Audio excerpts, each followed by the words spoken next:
Sí. ¿Le das entrada, Dani? Ya está cargando.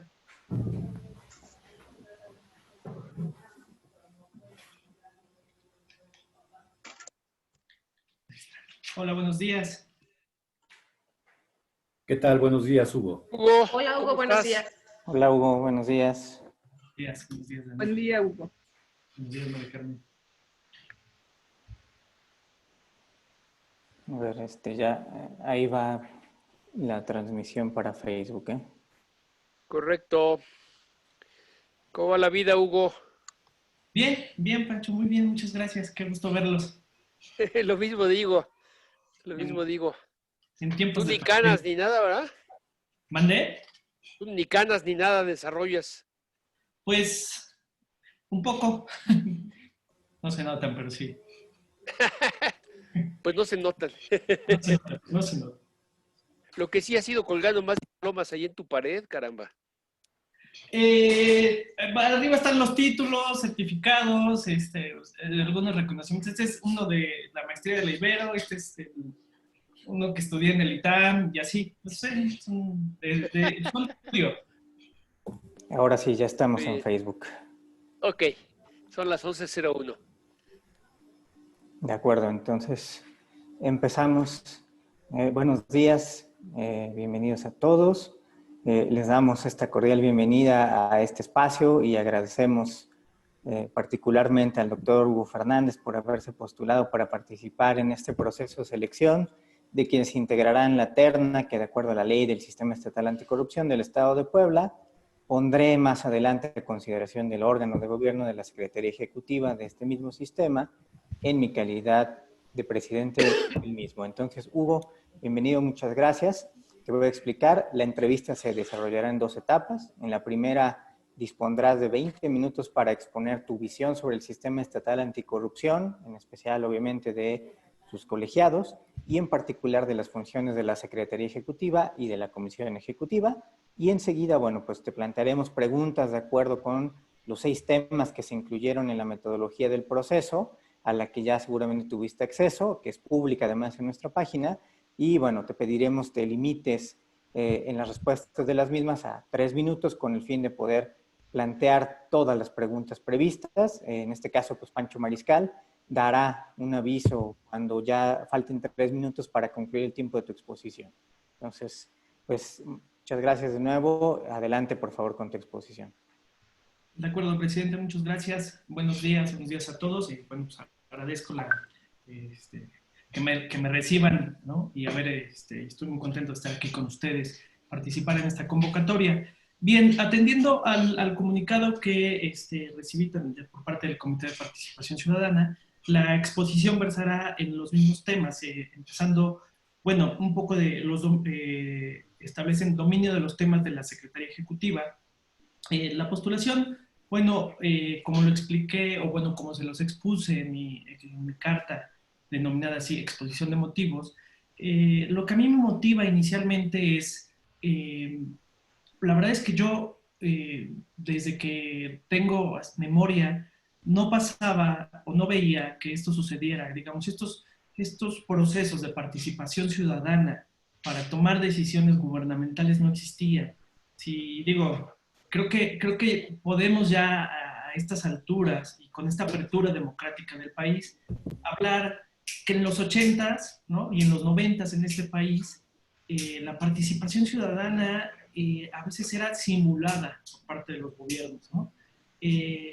Generar o haberse generado la reforma constitucional en el país con relación a esta materia de combate a la corrupción y ver cómo la participación ciudadana toma un papel importante, no solo en participar, sino también en integrar, en este caso, el Comité de Participación Ciudadana, pero también inclusive que el mismo Comité de Participación Ciudadana sea el que pueda generar una terna para el secretario técnico, que es quien ocupa la titularidad de la Secretaría Ejecutiva como órgano interno ya digamos, propio de la administración pública, es algo que no se veía en este país. Eso me motiva mucho en el sentido de que podemos tener vinculadas las dos partes, es decir, la función pública, como también lo comenté en mi exposición de motivos, pues bueno, ha venido y ha sido estudiada, ¿no? Desde los años 50 de la década pasada, principalmente en Europa y también en Estados Unidos, con relación al diseño de políticas públicas vistas o canalizadas al mejor desempeño de la administración pública. Dentro de uno de ellos, y así están, digamos, la literatura en el tema nos explica que mucho era vincular a la ciudadanía, ¿no? Ver ahora que está este diseño creado para vincular a la ciudadanía, para identificar de entrada un tema que internacionalmente ya está, digamos, notorio o ya está visible, que es esta corrupción que existe. Pues vaya, la corrupción no parece no ser exenta de ningún país, pero es muy latente en países con ciertas características, ¿no? Con cierto desarrollo económico, con cierto desarrollo, pues hasta de instrucción académica, ¿no? Con ciertas, digamos, conductas o con ciertas relaciones interpersonales o sociales que hacen, digamos, que como consecuencia traen que haya cierta disminución de la calidad de vida, en el sentido de que hay también cierta disminución en los servicios públicos. Este tema de la calidad de vida y de servicios públicos ya en la actualidad se estudia, digamos, desde la visión de los derechos humanos. Creo que esto es, digamos, la idea que yo tengo de también la visión que debe tener la Secretaría, o bueno, la Secretaría Ejecutiva o el titular, que sería el secretario técnico, ser capaz de ver que el puesto, que la función toca el tema de una administración pública eficiente, toca el tema de estamos en un proceso de participación democrática y toca un tema muy esencial que es el respeto a los derechos humanos. Combatir la corrupción se entiende también como, digamos, acentuar o defender el Estado de Derecho, acentuar o defender también el sistema democrático y acentuar y defender también los derechos humanos. En este sentido, digamos, esa es como la visión que creo que debe existir y que existe, o sea, en quienes nos postulamos, pero que además existe desde el diseño mismo. El diseño mismo de la Secretaría Ejecutiva es generar todos los insumos para la toma de decisiones con relación al combate a la corrupción. Y aquí tenemos como, la pregunta sería, ¿quiénes toman entonces las decisiones? Si por un lado el Comité de Participación Ciudadana va a tomar las decisiones, digamos, de manera interna, cuando integra la comisión ejecutiva junto con el secretario técnico, y que después estas son propuestas al comité coordinador también a través de la misma secretaría o a través del presidente del Comité de Participación Ciudadana, que también preside el comité coordinador, creo que aquí lo que está pasando, y yo veo esto también como uno de los retos que también se está estableciendo digamos, en la lista de temas a tratar con esta entrevista, uno de los retos es hacer visible este trabajo hacia la ciudadanía y además también vincular un poco el proceso que se haría internamente de las facultades de la Secretaría Técnica con la toma de decisiones del Comité Coordinador. Es decir, el gran reto sería vincular, por así decirlo de veras, o vincular de manera más eficiente esta participación ciudadana.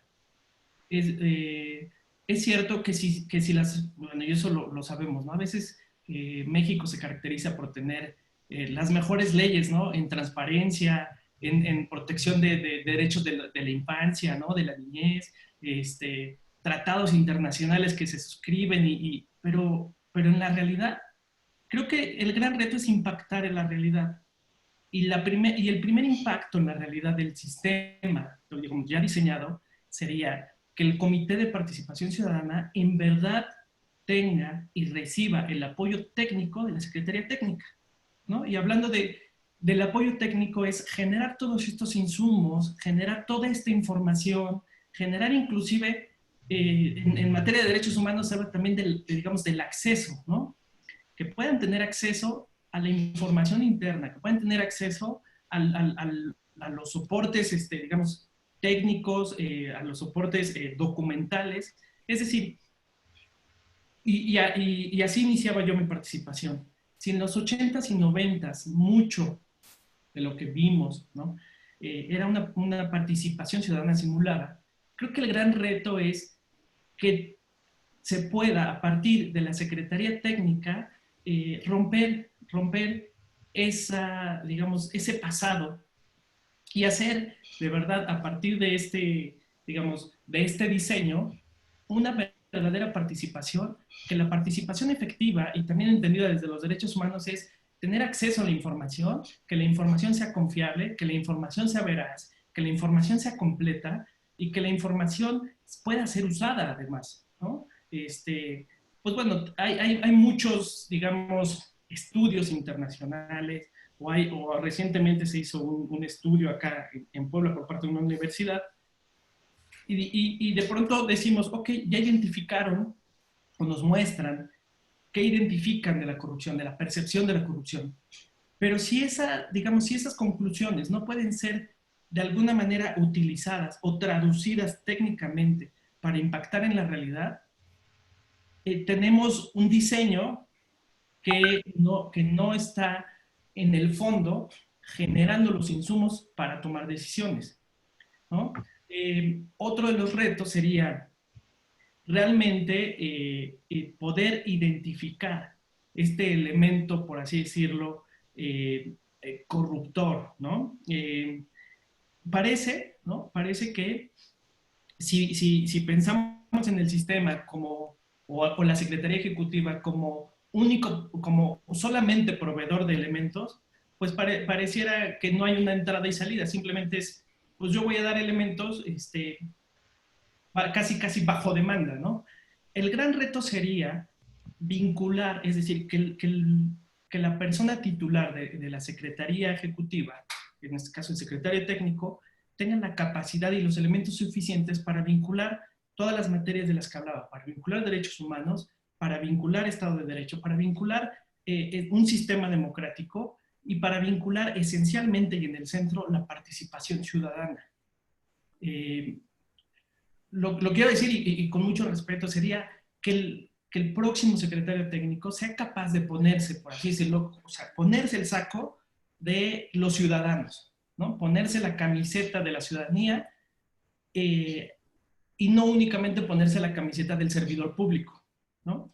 Si bien el proceso hace que se haga una terna que después sea decidida por el comité coordinador y no es una decisión directa, digamos, del titular del Ejecutivo, podríamos pensar que la persona está desvinculada de ciertos intereses, digamos, políticos. Sin embargo, creo que para que eso, digamos, como un modo, como un mecanismo de verificación, eso lo podríamos lograr si hacemos un poco visible todos estos procesos, ¿no? Otro de los retos sería visibilizar lo que se hace adentro. Si bien, pues está la página, ¿no? El sitio oficial, y tenemos disposiciones de que hay la obligatoriedad de publicar algunas disposiciones, tampoco se está llegando a la gente.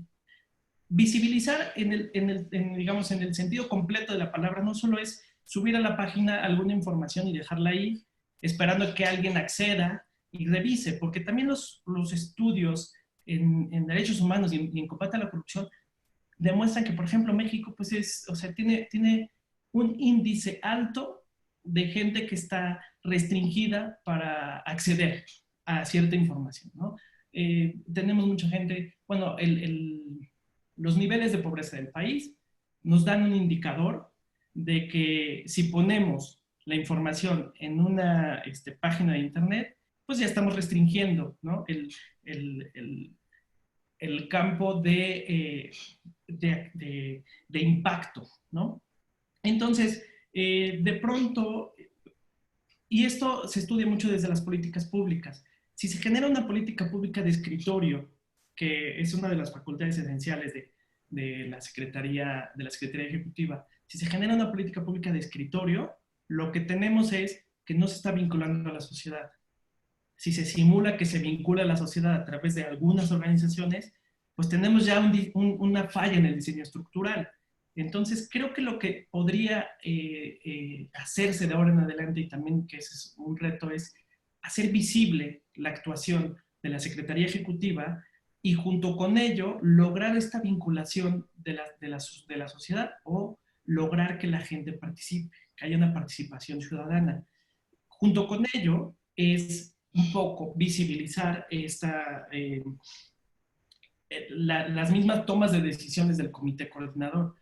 Creo que México está ya dando un gran paso para que sea puesto a escrutinio público muchas de las decisiones que además son públicas.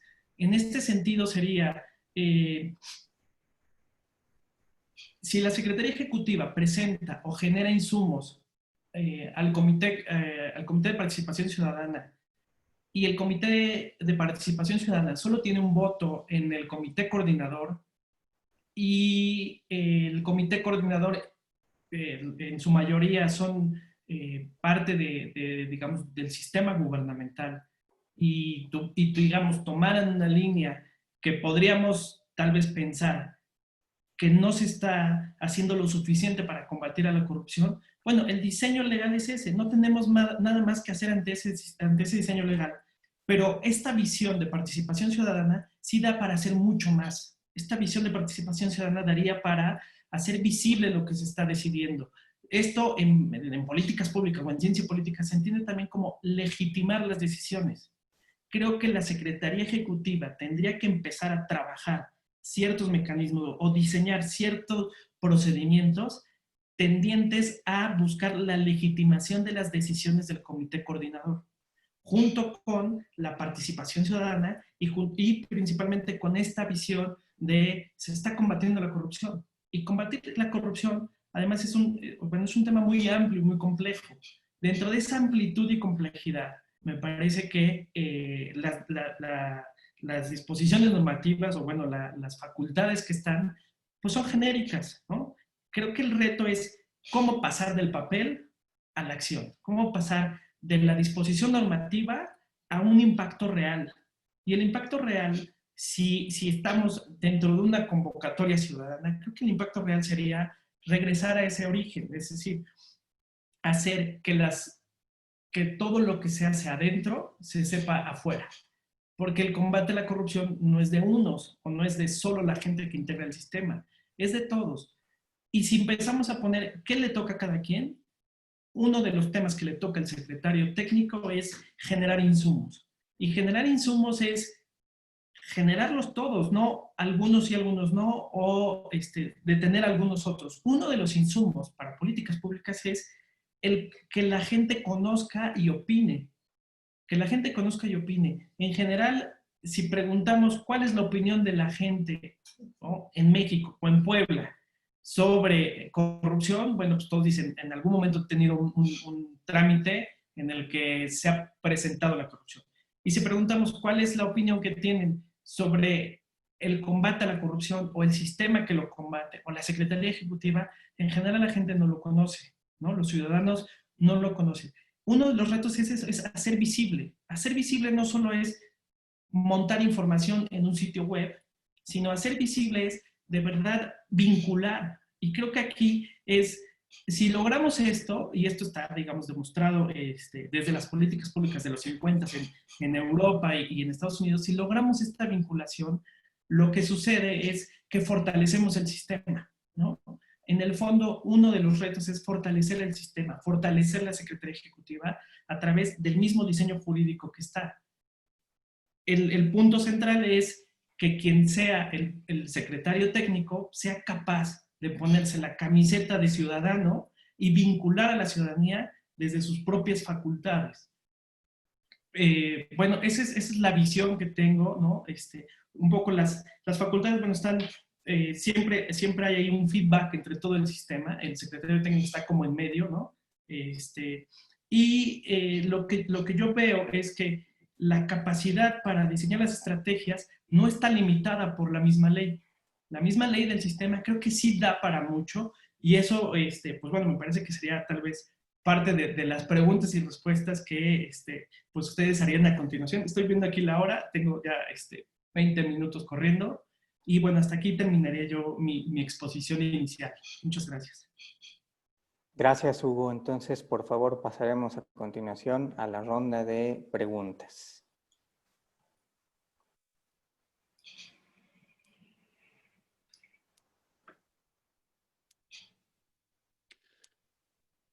Carmen. Carmen, tu micrófono.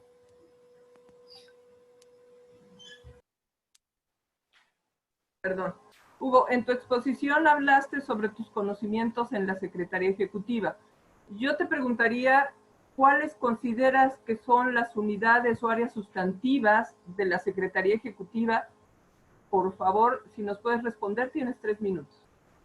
Claro que sí, muchas gracias, Mari Carmen. Mira, yo lo que veo es las áreas sustantivas de la Secretaría Ejecutiva. De entrada es la unidad generadora digamos, de la información principal, que sería la de políticas públicas, ¿no? Que es la unidad de riesgos, evaluación y políticas públicas, me parece que es la esencial. Otra de las esenciales, que sería como otro pilar que comparte, es toda esta área informática que tiene el mismo sistema, ¿no? Que lleva toda la plataforma del Sistema Nacional de Transparencia, ¿no? Que es toda la plataforma informática donde se tiene que subir la información y se está además haciendo una red nacional.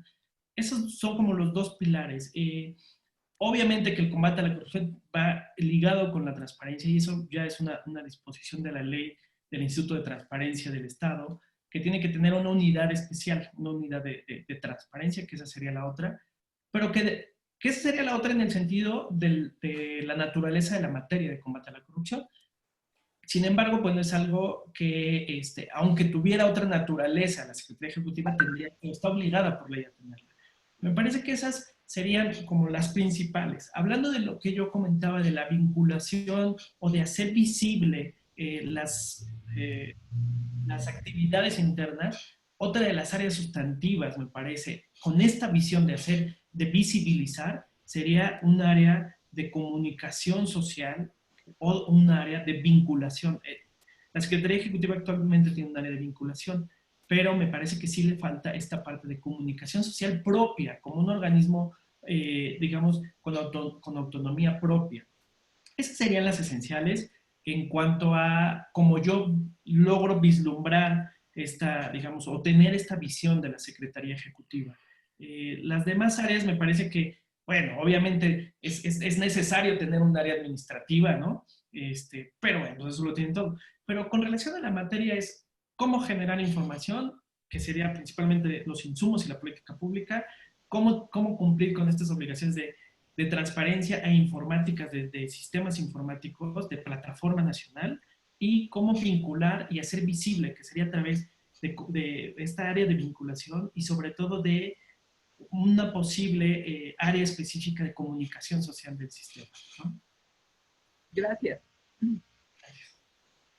Muy bien.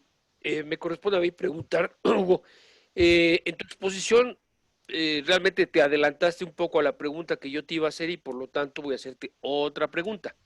Y esta pregunta básicamente tiene que ver con tus conocimientos, que sabemos que son amplios. Háblanos, por favor, de qué recomendaciones establecen los tratados internacionales para prevenir, detectar y sancionar las malas prácticas a las que te refieres en tu exposición de motivos con relación a los servidores públicos. Claro, muchas gracias. En general, lo que se ha identificado y se establece en los tratados internacionales es lograr detectar, ¿no? Las áreas les llaman, en la teoría les llaman como entre los puntos ciegos o las áreas los negras, ¿no? Que tiene que ver con la falta de normatividad, ¿no? Una es la falta de normatividad o el exceso de normatividad o la contraposición de otras normatividades. Es decir, una regulación clara, ¿no? Una de las recomendaciones es un marco jurídico adecuado, ¿no? Es lo que se entiende como marco jurídico adecuado. Otra de las recomendaciones es que haya sanciones, que además de que haya un marco jurídico adecuado, que diga qué sí y qué no, y que establezca como las reglas claras, que haya sanciones al respecto, y principalmente que haya autoridades específicas que estén facultadas para perseguir primero estas reglas claras, es decir, esto sí y esto no, estén facultadas para investigar eso. Y la otra es que estén facultadas para sancionar lo que ya está sancionable, ¿no? Es en general algo de lo que carecía, digamos, en México. Y a eso también atiende el mismo diseño del sistema cuando que se crea una fiscalización de corrupción, ¿no? Ese es como una de las recomendaciones. Otra recomendación de los tratados internacionales en combate a la corrupción es la fiscalización de los recursos públicos.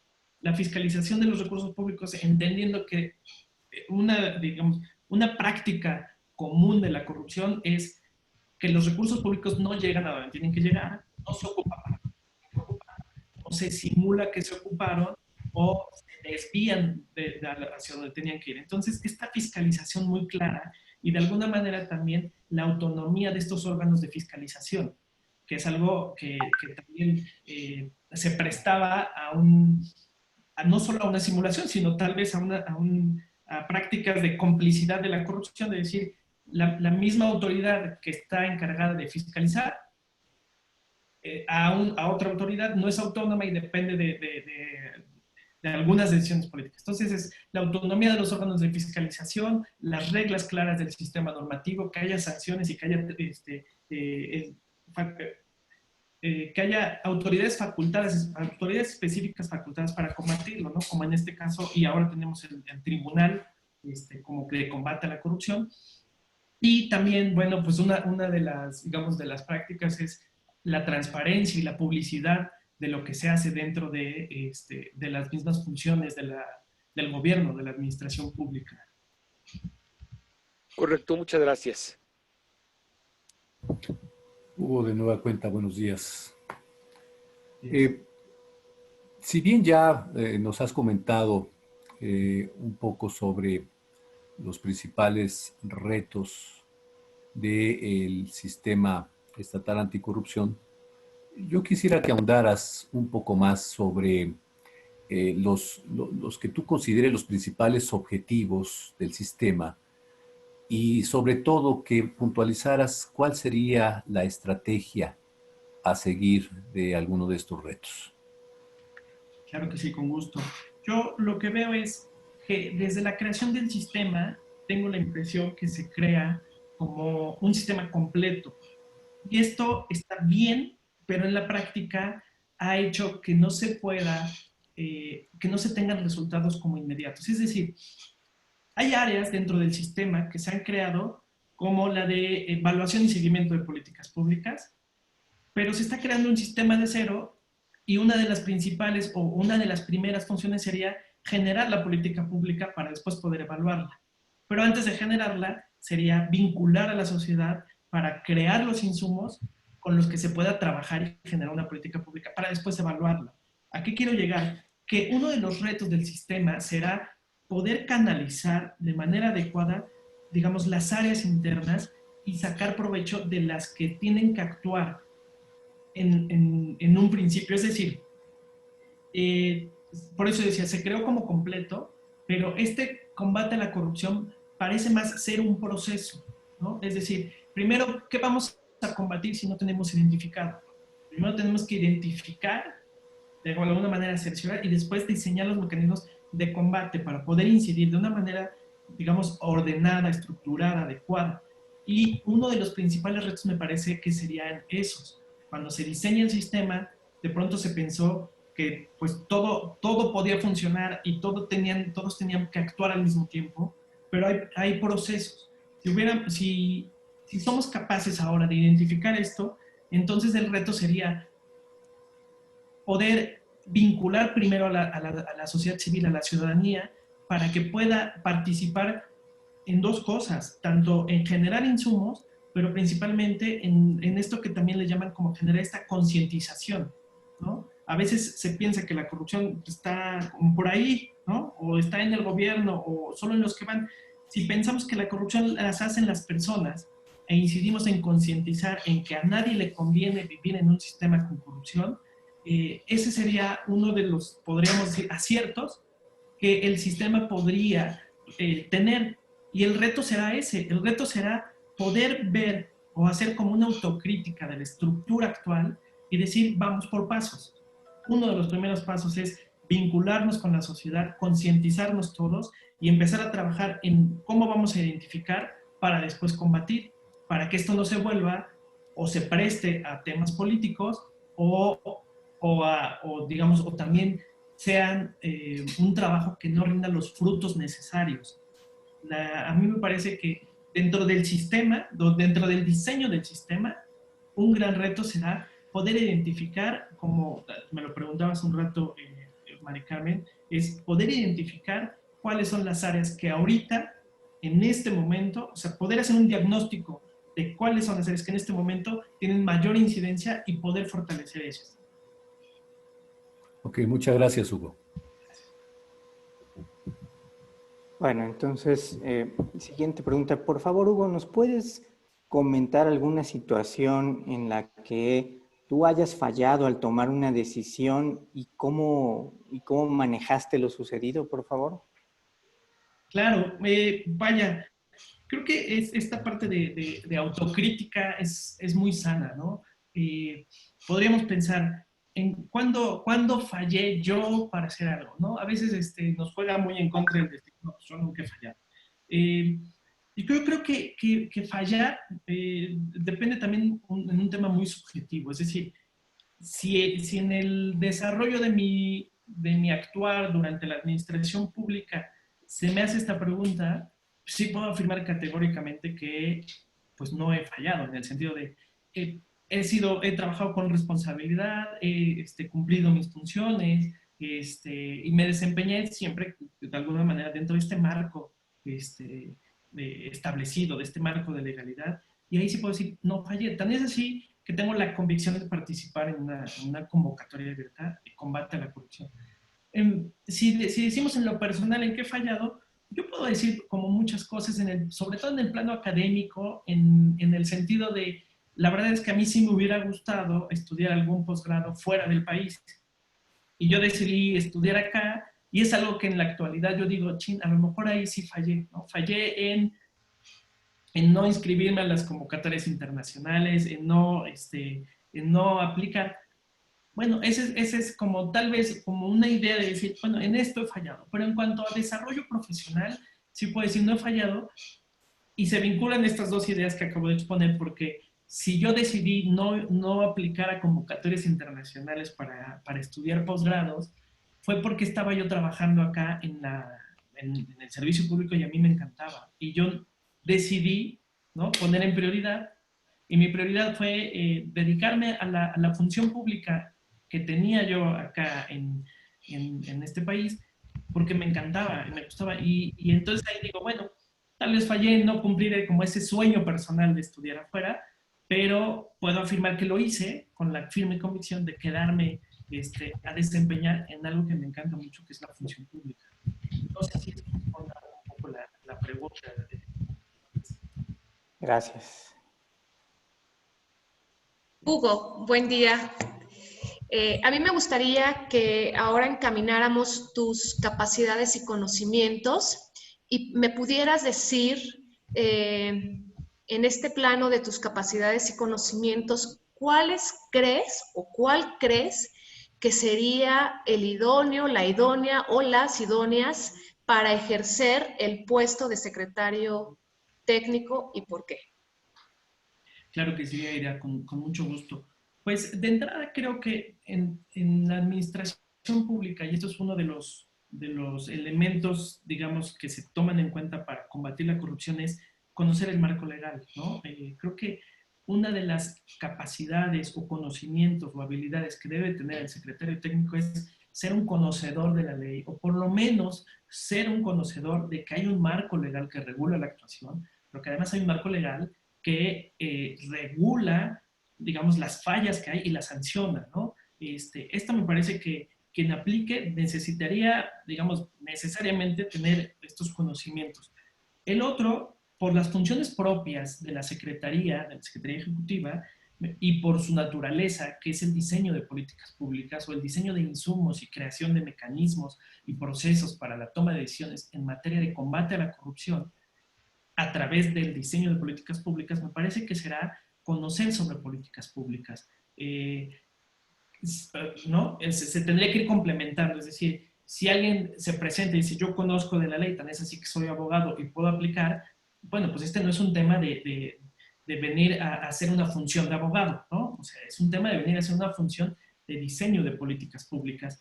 Entonces ahí sería conocer sobre políticas públicas y conocer también sobre la administración pública, ya sea tanto de manera académica, ¿no? Con haber estudiado administración pública, políticas públicas, como haberse, pienso yo, ¿no? Esa es mi convicción, haberse desempeñado dentro de la misma administración pública y pues, en alguno de estos órganos que lo integran, ¿no? Otro de los conocimientos me parece que es esta idea de democracia, que es una idea de la ciencia política, ¿no? Alguien que estudió ciencias políticas, me parece que también tiene conocimientos que encajan con el perfil de secretario técnico en el sentido de entender la participación ciudadana como un elemento sustancial y esencial de la democracia y junto con ello la vinculación para esto. Y finalmente, me parece, y muy esencial, es que quien aplique tenga conocimientos sobre derechos humanos.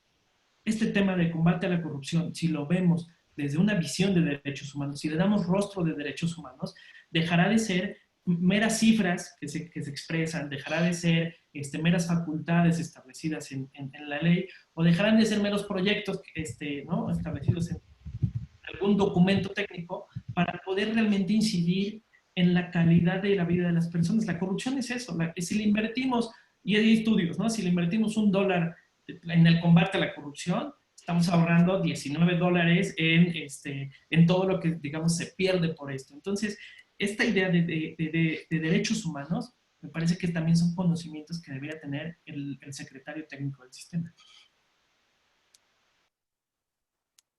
Gracias. Hugo, yo te preguntaría que nos pudieras describir algún caso que haya significado un gran reto para ti como líder. Claro, de hecho, pues yo diría varios, ¿no? Uno bueno, tengo 3 y creo que se centran mucho en la idea de empezar de cero, ¿no? Empezar de cero, el primer caso yo lo pondría, o el primer ejemplo es cuando tuve la oportunidad de trabajar, de participar en la creación del Tribunal de Justicia Administrativa del Estado y trabajar en él como secretario de acuerdos de la primera sala unitaria, que es un tribunal que también integra el sistema anticorrupción del Estado. ¿No? El presidente también integra el comité coordinador.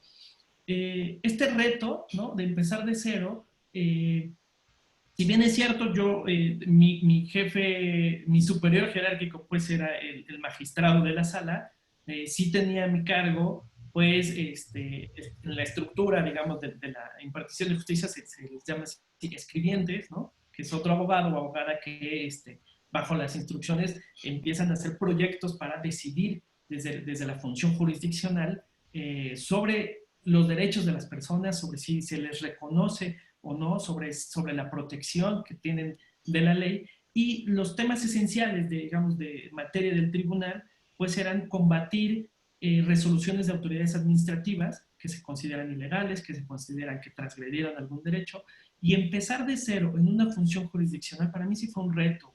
Y lo que hicimos, bueno, o sea, sin que esto se vuelva, o con el cuidado de no caer en comentar algunas como cosas confidenciales de la función, sí puedo decir que teníamos reuniones de los secretarios de acuerdos de las salas que integraba el tribunal para poder decidir desde,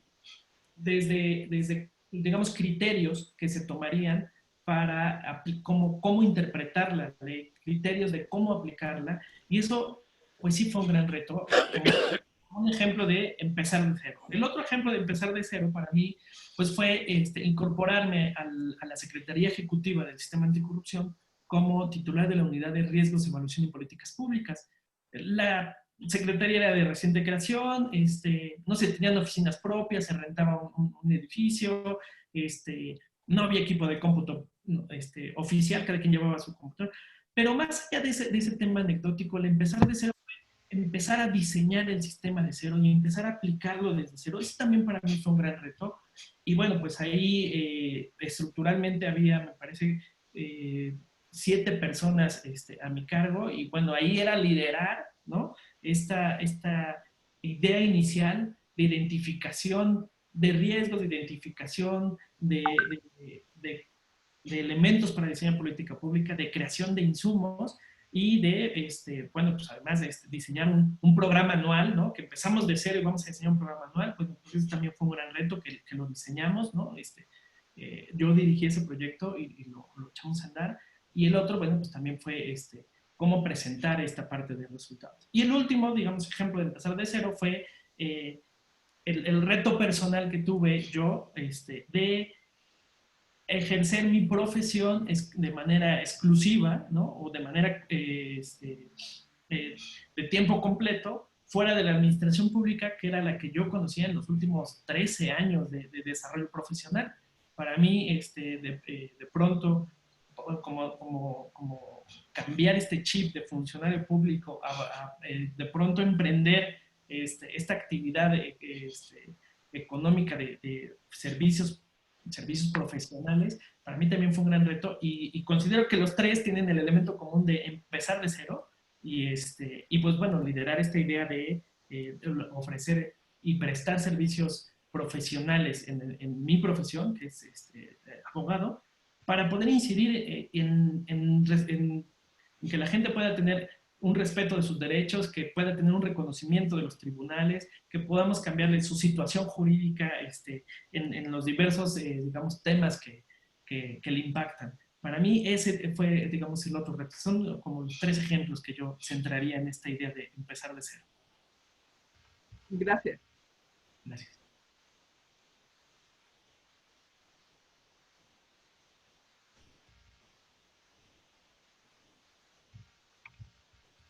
Gracias. Entonces, ¿ya no hay otra pregunta? ¿No? Muy bien. Entonces, ¿No? pues... Y estamos llegando también al final del tiempo. Muchas gracias, Pancho. Entonces, damos, por favor, el agradecimiento de nuevo a Hugo Fernández por este tiempo, por haberse postulado, y así finalizamos su entrevista. Muchas gracias. Hasta luego. Buena tarde. Gracias, Hugo. Hasta luego. Muchas Gracias. Hasta luego.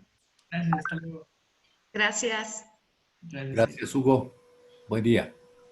Buen día a todos. Gracias, presidente. Hasta luego. Hasta luego.